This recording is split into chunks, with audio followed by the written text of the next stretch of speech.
NCC বৈঠকে মিলিত হয়েছে যে বিভিন্ন যে সমস্ত প্রস্তাব এসছে, বিশেষ করে গতকাল সন্ধ্যা থেকে এখন পর্যন্ত। গতকাল বিকেলে তার শেষের দিকে তত্ত্বাবধায়ক সরকার ব্যবস্থার আলোচনার পুনর্বার শুরু হওয়ার পর রাজনৈতিক দলগুলো কয়েকটি রাজনৈতিক দলের পক্ষ থেকে প্রস্তাব দেওয়া হয়েছে। সেগুলো সমন্বিত করেই আমরা একটা প্রস্তাব আপনাদের সামনে হাজির করতে চাচ্ছি, যাতে করে প্রত্যেকটি দলের নিজস্ব বক্তব্য অবশ্যই থাকবে এবং সেই বক্তব্যের বিবেচনায় তাদের প্রস্তাবগুলোকে গ্রহণ করে নিয়ে অগ্রসর হওয়ার চেষ্টা হচ্ছে, যাতে সমন্বয় করা যায়।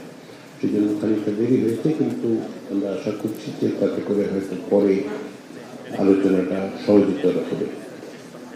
সময় বিবেচনা আপনারা সকলেই জানেন, আমাদের সামনে আজকে আগামীকাল এবং পরশু দিন অর্থাৎ 29, 30, 31 জুলাই, 21শে জুলাইয়ের মধ্যে আমরা কীভাবেই হোক আমাদের সনদের একটা চূড়ান্ত রূপ অন্তত পক্ষে যে সমস্ত বিষয়ে ঐক্যমত্য প্রতিষ্ঠা হয়েছে সেগুলো সুস্পষ্ট করতে হবে এবং সমাজে অন্তর্ভুক্ত করতে হবে।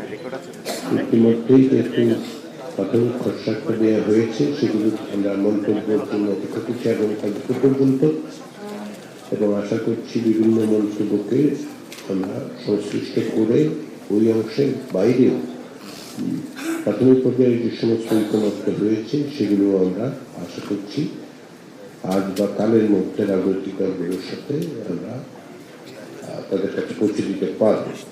তাতে করে যেটা হবে, এখন পর্যন্ত প্রাথমিক পর্যায়ের ঐক্যমত্যের জায়গাগুলো এবং গত এই পর্যায়ে যেগুলো হয়েছে সেগুলো সমন্বিত করে পরশু দিনের মধ্যে আমরা একটা সমাজের জায়গায় পৌঁছব। তো সে কাজে আপনারা প্রত্যেকেই আন্তরিক হয়েছে, সকলের চেষ্টা করছেন। সবচেয়ে বড় জিনিস, আপনার কমিশনের প্রতি রাজনৈতিক নেতৃবৃন্দকে সহনশীলতা প্রদর্শন করছেন। সময় দিয়ে আমরা দেখতে শুরু করছি, কিন্তু কাদের মধ্যে আছি, সেজন্য আবার আন্তরিক ধন্যবাদ সবাইকে। আমি এই বলে আমার বক্তব্য শেষ করছি।